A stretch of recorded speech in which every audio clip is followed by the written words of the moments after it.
Greetings, friends. Mike Wan here for a midwinter update and story time. According to the Gregorian time tracking system, January 22nd, year 2024. And the last time I spoke, it was probably about 2 weeks ago, and I just arrived in a house sitting gig in the Harrisburg, Pennsylvania area with two dogs, with two Rottweilers, and we talked about the underworld. We talked about those dogs being symbols of the guardians of the underworld. So let's pick up from there. I'm no longer there. I'm on to another house sitting gig, probably about an hour away, still in Pennsylvania.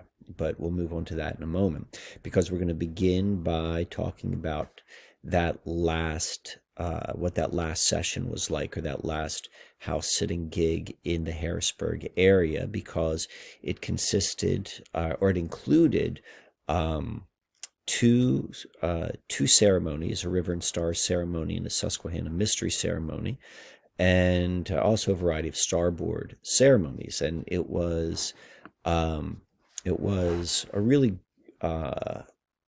good time for me. What we see here are images, two pictures from the River and Stars ceremony. This was held at good friend and supporter of Susquehanna Alchemy, Ron's house, the Rock House. It's called the Rock House because of this large rock which the home is built around. Probably about 12 people showed up to this. And as you can see, here's a starboard, and right here is a Susquehanna River map, and here is the Susquehanna River water, and that's me, that's Christy, these are everyone else who was there. It was a phenomenal way to begin this next arrow circulation series of ceremonies, and I'll go into more of that at the latter part of this video. But that was probably the highlight of the time in Harrisburg. This, and then the following day there was a Susquehanna mystery presentation, and that was another intimate gathering. But these intimate gatherings really allow for a much more a deeper transmission of information, if you will. But let's return to the main reason of the Harrisburg trip, which was, or the house sitting, that's what brought us there. And as I said before, the house had two dogs. I don't recall if when I made the previous video or if I adopted the moniker afterwards, but I started calling them demon dogs, and here they are. They're actually really sweet dogs. They're sweet-natured. They're Rottweiler mix. I don't think either one is purebred Rottweiler, and they're both about 1 year old. Actually, they're from the same litter, so they're going to be the same age. They're still puppy, but because they both had traumatic puppy experiences, they are highly temperamental dogs, and that's what I talked about before. And I talked about that the aggressiveness which they showed, and particularly in its relationship with being very affectionate, then all of a sudden turning aggressive very quickly, and these dogs also being a living symbol of the guardians of the underworld. For that's what this ceremony is about. The river and stars. The river is the symbol of the underworld, and the stars are the heaven. This is a heavens and underworld type of arrow circulation ceremony. Working with these dogs, being able to connect with these dogs, being able to hold the energy of their aggressiveness, and but then also understanding like a deeper their more foundational quality. Their aggressiveness is just like a learned protection. They're both very, very sweet dogs. Like that to me was the symbolic dream walking of almost an initiation for this next group of River and Star ceremonies. It was an initiation into the underworld, as the dog, the multi-headed aggressive dog, Cerebus, I think I'm pronouncing that correct, Cerebus, I believe, is the dog that guards the gates to the underworld. So anyway, so the 2 weeks there, great strides were made with the dogs. And then on the last, I think it was the second to last day, so the day before we left, I was lying on this floor, which you could see right here, this rug. In fact, these pictures may have been taken the very night, which I'm about to show you.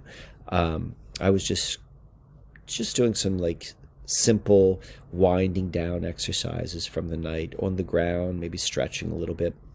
And these dogs are, when they see me on the ground, they would become playful, as that would be an indicator of playfulness.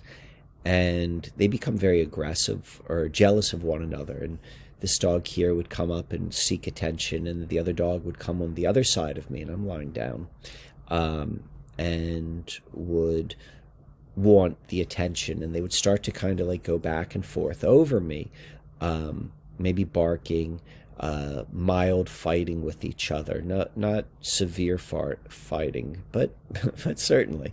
And that had been common throughout the 2 weeks there.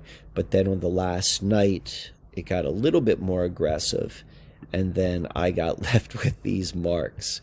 This is on my thigh right here. I have my hand right here, so you can get a scale as to the size of it. So this is probably these two big scratches from this dog here, who more or less jumped over me, lunged at this dog, and as doing so, pushed off with probably her hind leg. I think that's what happened, and that dug into me, and which was the cause of this wound. And it was, I mean, it looks like just like scratches, but they were more than scratches. You could see here, like there's some discoloration. There was bruising with it. I mean, this was a fairly sizable wound. So that was my takeaway with the demon dogs. Oh, that's what I was going to say. I don't remember if I used this moniker when I recorded this before, but I started calling them demon dogs, and this is what I left with. The cause of it was not necessarily aggression towards me, but this is what I took away. And also, interestingly, what I've noticed in terms of receiving this is on the same leg. This is on the front of my thigh, my left thigh. On the back of my left calf, I have bite marks on the back of my calf. They weren't like puncture wounds. They were like scratch marks from when I was 15 years old and I was attacked by 2 German shepherds. So same leg, 36 years apart. I don't know. I was just aware of that. But that came, that you know, the pound of flesh which I gave to the underworld, to the ferryman as I crossed into the underworld, that's what we see here. And I moved on to, or Christy and I moved on to our next house sitting gig, which is here in Hamburg, Pennsylvania. So we were right about here outside of Harrisburg, and now we're in Hamburg. But as opposed to having dogs, this time we find ourselves caring for 2 horses. These are the horses which we're caring for.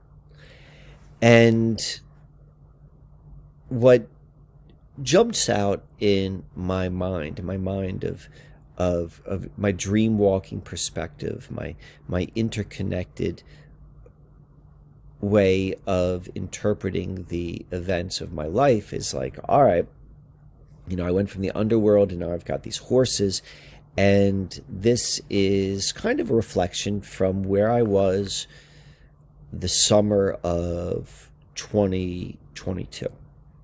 And in the summer of 2022, I was living in Nome countryside, which is in kind of lower Lancaster County. You could see where Nome countryside is relative to everywhere, to Philadelphia, to York, to Baltimore.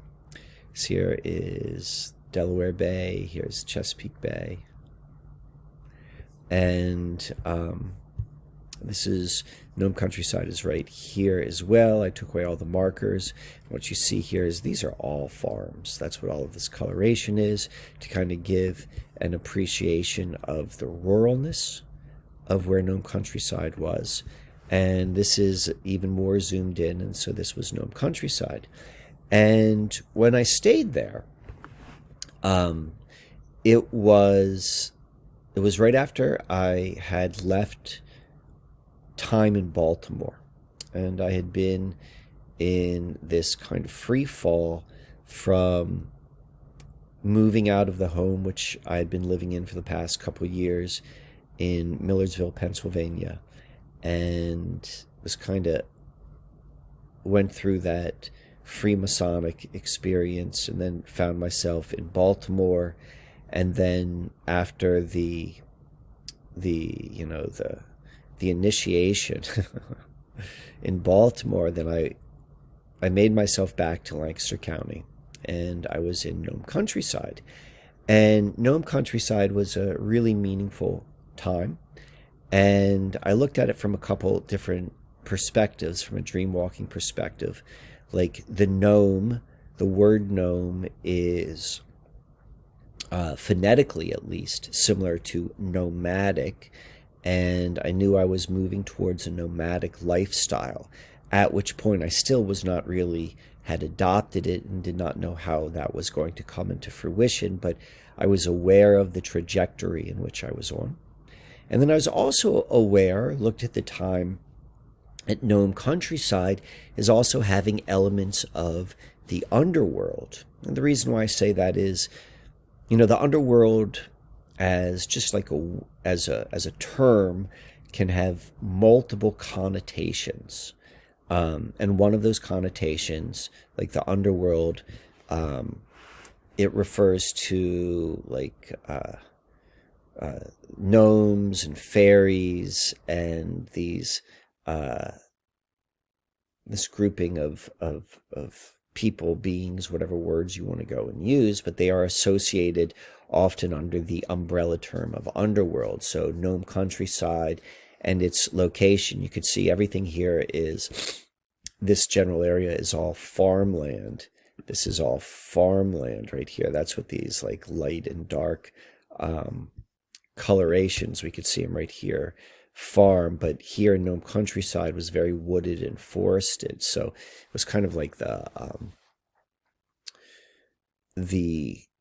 underground or the underworld for this area.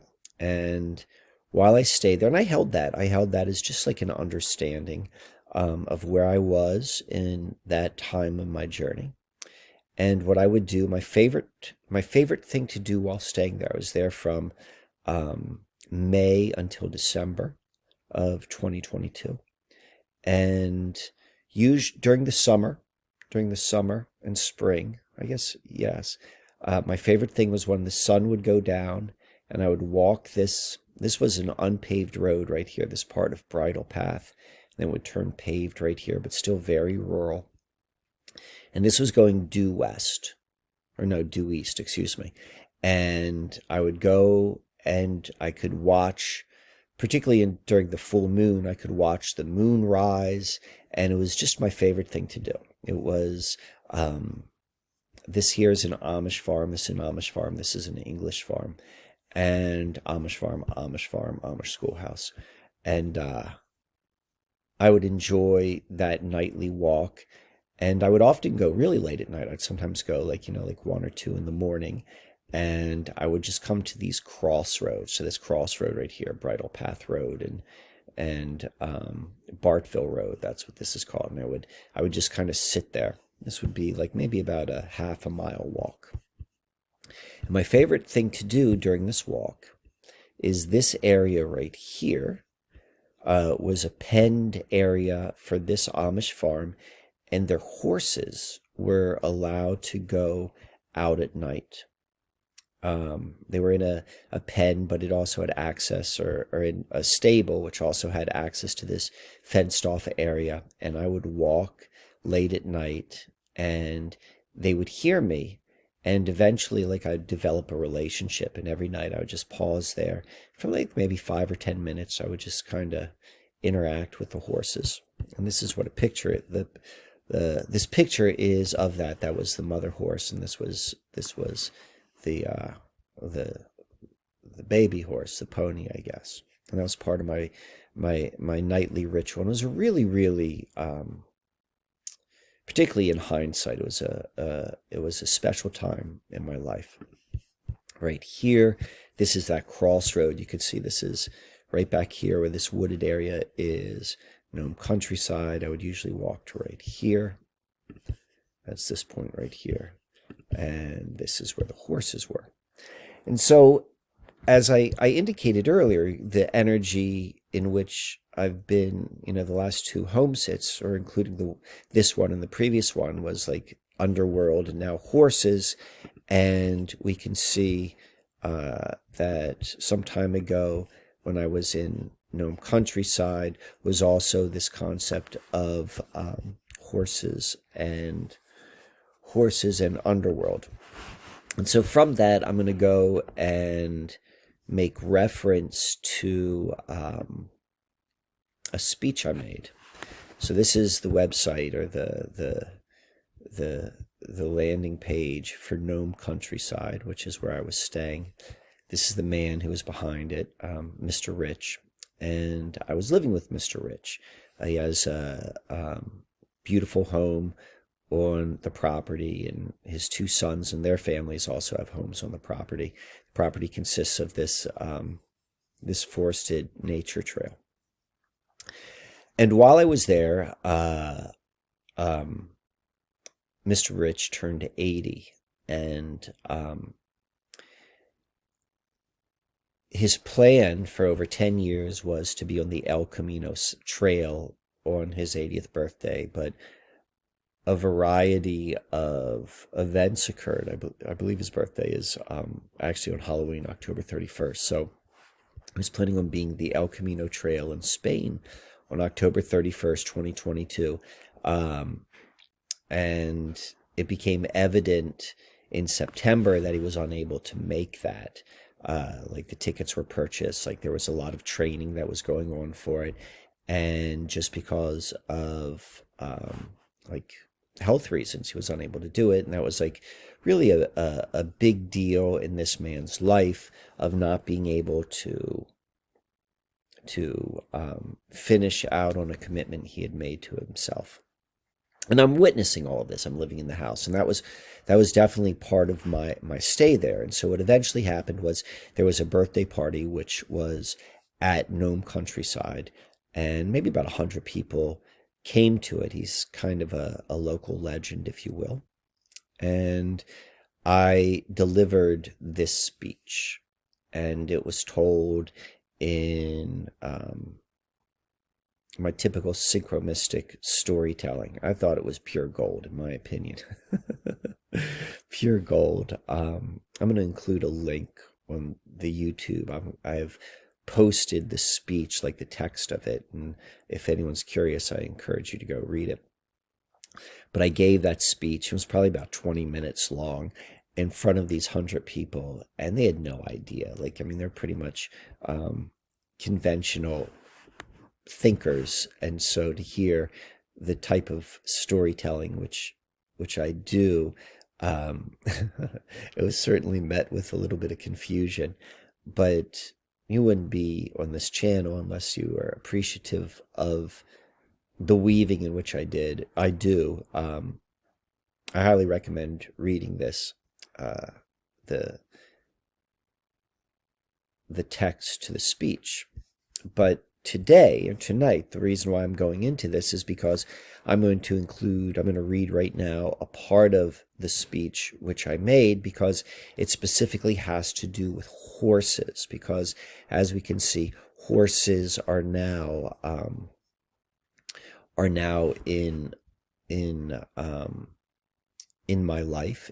They're showing themselves up, and so as a demonstration of the dream walking approach, I will go through and we're going to revisit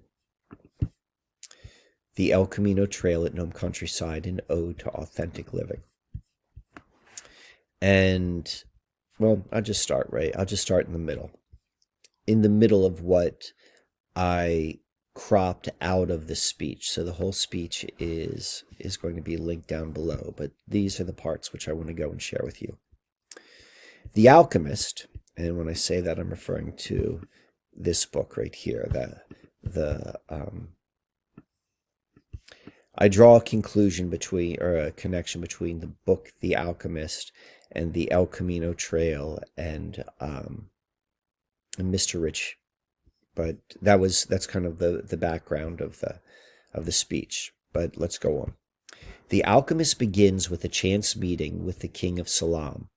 In the story, the King of Salem encourages the protagonist to sell his belongings and start a journey to discover his personal legend using signs and omens, the language of the world, as his guide through the unknown. So, I mean, you guys know, if you're watching this, you know, that's a literal practice. Like, that's how I navigate much of my life, and I share that with you here. But I had to kind of like water it down a little bit for the audience.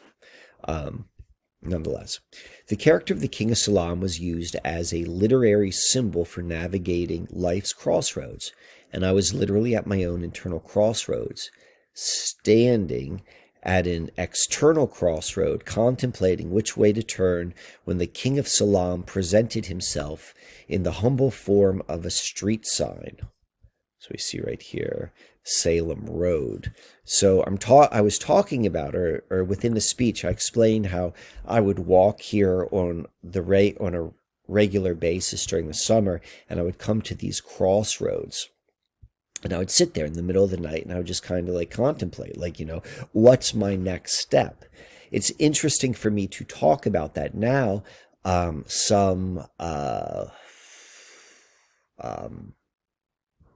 15 months later, almost a year and a half later. But at the time, like, there was a lot of like, what am I going to do? Where is my life taking me? And I originally came here, and then I kept, after I realized that the El Camino Trail was, that the story, The Alchemist, whose main character, who lives in Spain, whose name was Santiago, and that's what El Camino Trail is the Trail of Santiago. It was about the Alchemist, and I just finished reading The Alchemist while in Baltimore, and then here's Salem's Road, Salem, and so I'd walk up here to Salem Road. That's what I was talking about in this position, in this part of the speech right here, is walking down here and then coming up to Salem Road. Throughout the summer, as Mr. Rich trained for the El Camino Trail by walking every day, I too walked each day to Salem Road. Each time I reached the sign, I looked around for someone there in the flesh, hoping that I would actually meet the King of Salem. The Alchemist was melting off the pages directly into my actual living experience, and I wanted to see how real it got. It's an actual picture of like the walk on Bridle Path. I always thought this was a really cool shot. But Salem Road is a remote road, and disappointingly, I always was the only person there. I had no choice but to accept the anticlimactic conclusion that maybe the King of Salem is only metaphorical in my life, and that I must find him within. Not as exciting as I had hoped for, but I meet life as it presents itself and not as I imagine it. So fast forwarding to a little bit later on into the speech. Here's this sign right here where it says Salem and Bartsville. That is right here. That's Salem Road. This is Bartsville. So I would walk down here. I'd go up this hill all the way up here. Bartville's Road was up here, and that was part of my walk. And this is what I'm making reference to right now in this part of the speech. I sat with the question, what is the magic or hidden variable behind Nome countryside? For most of the summer, and once Mr. Rich's 10-year quest came to a crashing halt, I added more questions to my list. What is the connection between Nome countryside, the Alchemist, and the El Camino Trail? In what story does this all make sense? So I went to where I would go to seek counsel, the crossroads at the highest point. Last week, I walked up to Salem Road, and I did what I always do. I squatted down in front of the road sign and waited. So this is the road sign. I would always go and I would squat up there. This day was a little different. It was an Amish holiday, and the workhorses were not in the field. As I squatted on the other side of the road, a striking all-black Belgium draft horse walked to the fence, squared itself up, and stared directly at me. The only thing separating us was a thin strand of wire fencing and about 20 feet of country road. So I was like literally sitting right here, and then on the other side of the road is where this horse came. And this is a true story, actual story. I'll continue on. As the horse stared at me and I stared back, the idea popped in my mind that it was a foolish way of thinking to only look for the King of Salem in human form, because the King of Salem can show up any way he desired. So we continued to stare at each other, the seconds feeling like hours, with no progress on the horizon. I decided to press the issue with human-to-horse telepathy. Applying all of my focus and concentration, I projected the following questions into the horse's mind. Are you the King of Salem in equine form? And if so, can I have a clear sign of confirmation? Nothing. Not a move, not a grunt, just stillness and unwavering eye contact. When it finally occurred to me that the King of Salem might not speak English, out of nowhere, a contractor's truck drove between us, breaking the trance. The horse immediately turned and walked away. Then, as I looked to my left, to the cause of the communication breakdown, I saw the name of the business on the back of the truck. Yesco. Not the exciting confirmation I was hoping for, but I accept life as it presents itself, not as I imagine it. All right, so yeah, obviously, like the yes from Yesco, like that really happened, like all of that. I'm like, let me have a sign. Like I'm really I'm like looking at the time. I'm looking for as much of a distinct confirmation, and that truck drove by. What I didn't explain in this speech, but this is what actually happened. So the truck drives by, I see the yes, and then I go and I look at the horse, and the horse walks away, and he had an enormous horse erection. You know, there's no other way to to state it. It is just one, albeit a very well-known, of many pilgrimage sites that all provide a different stage to answer the same question. What is my relationship to the whole, to life, to God? And so when I was making the point of this speech was it was talking about going through. I was linking together the idea of the El Camino Trail, which is arguably the world's best known pilgrimage site. And then I talked about the idea of pilgrimages providing a stage or an opportunity to ask this question, what is my relationship to the whole, to life, to God? And I was using Mr. Rich as a link, saying that, you know, what he built at Nome Countryside and the El Camino Trail are really one and the same in the fact that they both provide stages for someone to ask these sort of questions. So let me continue forward with this. The reason this question needs to be answered is to understand one's individual purpose for the mystery of being alive. The Alchemist's author refers to this mysterious purpose 30 times in his book using the phrase, discovering your personal legend. A pilgrimage to the El Camino Trail is not required to discover one's personal legend. It is just one of the many ways to do so.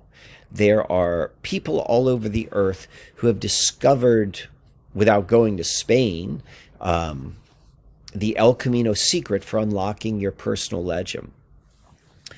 So that's kind of what the speech was about. It was talking about personal legends and destiny and stuff like that. And I was also making it palatable for a mainstream mind. But, you know, I'm thinking to myself as I'm saying these words, and to those who are familiar with at least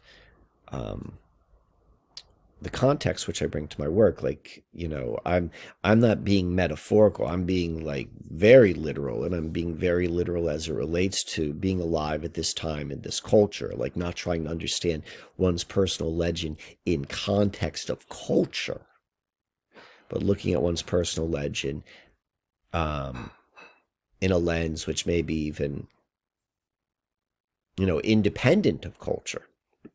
So, all right. So let's go into a little bit of this idea of personal legend, and you'll see where I'm going with all this sort of thing. So personal legend is not only one's destiny, but it's also the fulfillment of one's purpose. I mean, this is just like study.com's talk of like the idea of personal legend, because that is, you know, that was the theme within The Alchemist. It's what brings happiness, maybe not. The king named Melchizedek explains the concept of personal legend to Santiago, the main character. The king says that personal legends originate in the soul of the world. So I really, like, you know, that type of language really spoke to me, this idea of soul of the world, whatever that may mean. But we see Melchizedek is named right there. And Melchizedek is the name of the king of Salem. So when I was saying I went up to, in my time at Nome Countryside, and as I would literally, having just freshly read The Alchemist, probably the first time in 20 years or so, and then seeing how those symbols were showing themselves so clearly in my life in Nome Countryside, specifically as Mr. Rich was going to El Camino Trail, which is known as Santiago's Trail. And, you know, Santiago is this, is the main character, and he lives in Spain where the El Camino Trail is. And then finding Salem Road, like all those things, as I indicated before.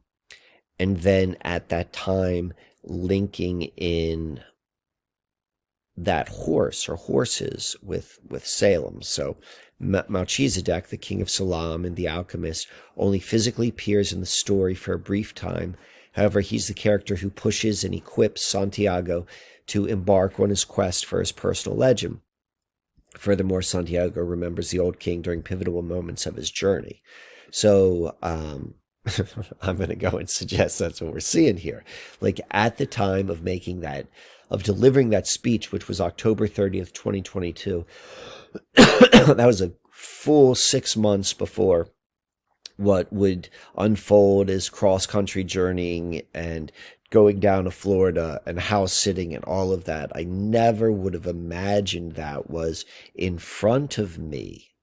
I mean, I knew that I was moving into a nomadic lifestyle, but I only through the hindsight can I go and I see that so clearly. And I knew that that was tied into the underworld.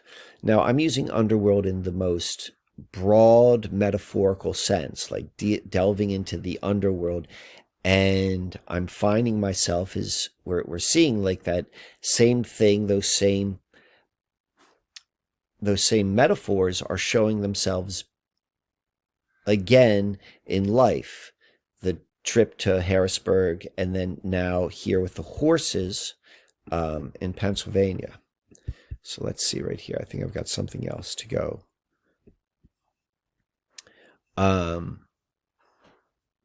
By his own account, Melchizedek plays the role in lives of everyone to pursue his or her personal legend.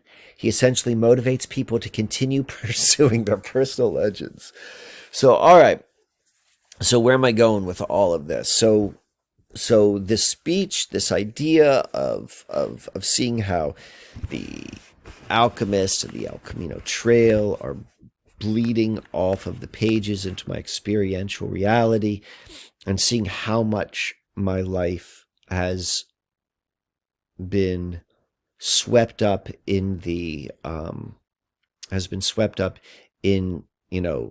my personal legend, like I mean it no more than just within my own experience, like actually living a 100% authentic, original, unique life. Like I can say that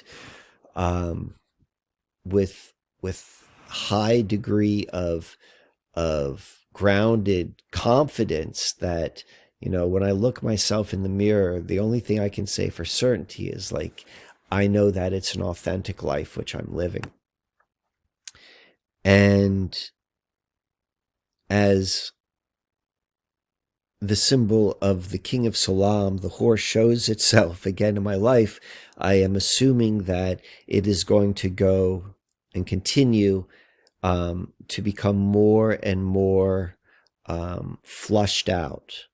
The 15 months that unfolded from October 30th, 2022 until today, January 22nd, 2024, I'm imagining in the future that amount of growth that I experienced between those two date points, the same amount of time in the future, as much change and growth will occur. And I say that because the symbol showed itself back up. So let's go see where we're going with this. I think I brought this up last time. This here is an insignia, a sigil, if you will, which I created from my Quan.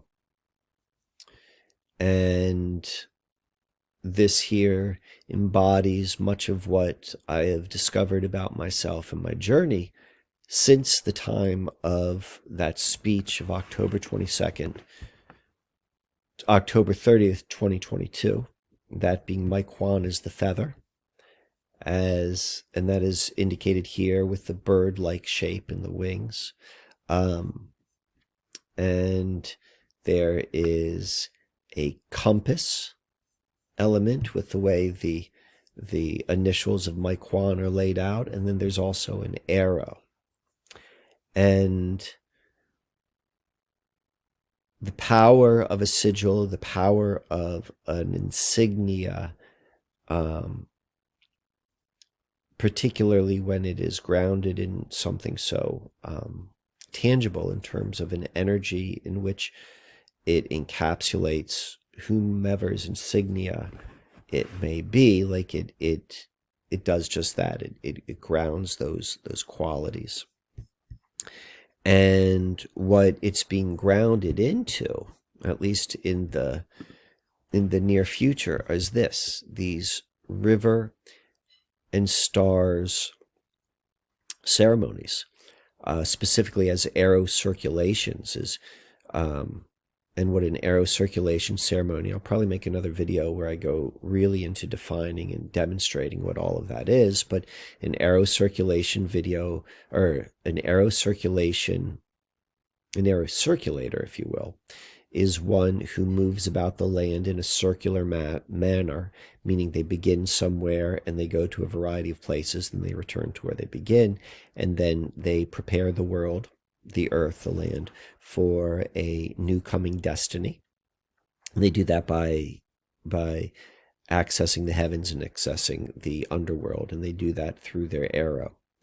And that's what we have here. We have that with the Susquehanna River and the starboard. And last year, that was the year which we went from Sequana to Sequoia. We drove from Pennsylvania to California, and then from Pennsylvania to Maine, and then from Pennsylvania down to Florida, and went all around Florida, and then came back and kind of got our feet wet. And this year, we are more established and more clear into what we're doing in every way.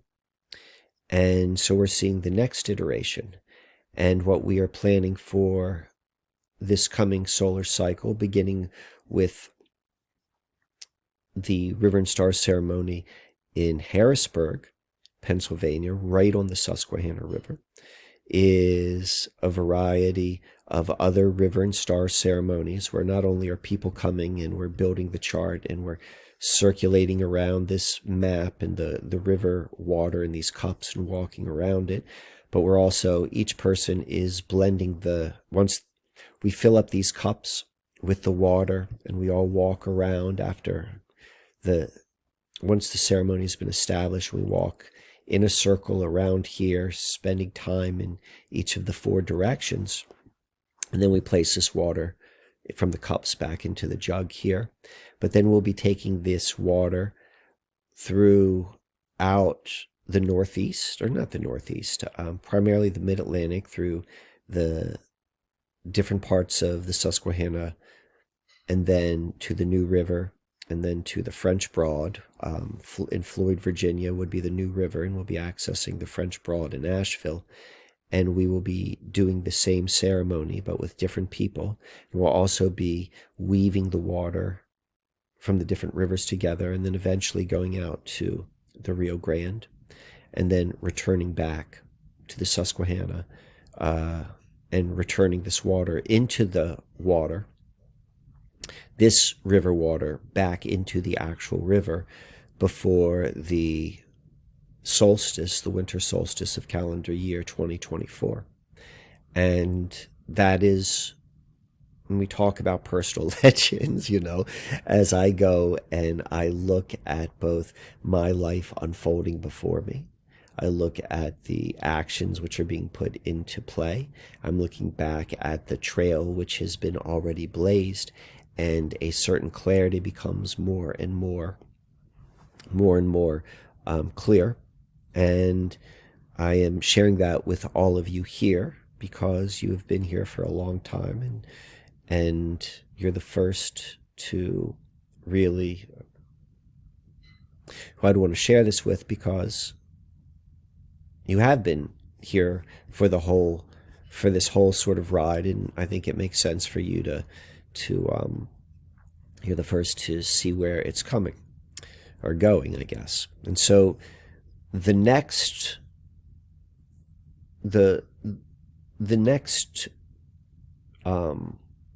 serious ceremony that's in play, there'll be some smaller ones, but the first serious River and Star ceremony, and I'm going to come out with other videos with the dates and locations because everyone is invited to come to them.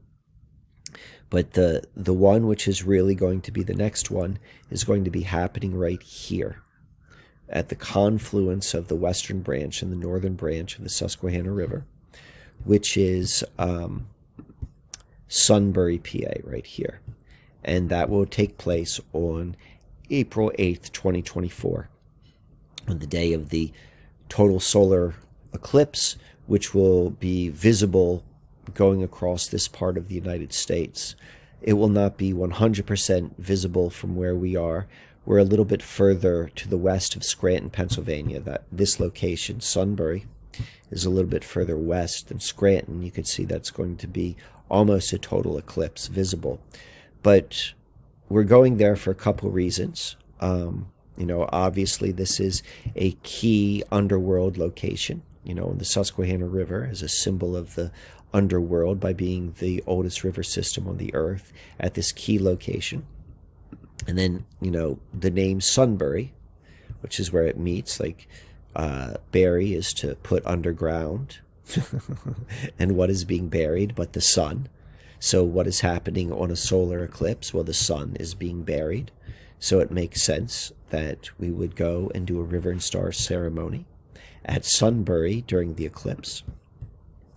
Could also, this is interesting, this location right here, which is now called Sunbury, it used to be called the Shamokin Village. There's another part of Pennsylvania right now called Shamokin, about 20 miles away, but that is not the Shamokin. That is, the original Shamokin was right here. And interestingly enough, I call those dogs the demon dogs. This area used to be called Demon's Den. Take that for whatever it's worth. And this is kind of what it looks like. So if you could see on this little tiny map, this point right here is this point right there. No, it's actually this right there. That's where that is, right here. That's what this picture is. This picture is that point on the map of Google Earth. I'm not certain where we're going to do it yet. We could either do it, there's a public park right here on top of this peak, or we could do it right on the river, right on the peak right here on the point. I tend to be leaning more towards that. But anyway, so I wanted to share all of that with everyone here, and I want to open up that invitation. So when the 8th comes around, for people who are, able to make this part of Pennsylvania, that it's where we're going to be during the eclipse. And for those who want to participate, there'll be opportunity in the future of like where to sign up and get all that information. And then secondly, I also wanted to put this out there that I am going to do a second iteration of the natural astrology class. I wasn't really certain about where I was going with it, and what I talked about in the past was that I wanted to do rolling classes or open classes, and I'm not quite certain how that would look yet. But I want to continue the momentum which I had started. So I'm going to start my second class. It'll be 5 classes. I'll probably do a video explaining a little bit more detail to what that will entail. But again, this is going to be limited to 10 students. If you are interested right now, a couple people have already sent interest or contacted me in the past. So you're interested, send me an email and I'll get you on the wait list before. And you'll be the first to be able to sign up once I open up for enrollment. So everybody, thank you very much for coming on this journey with me. And I look forward to sharing with you all where it's going. Until the next time, this is Mike Quorum.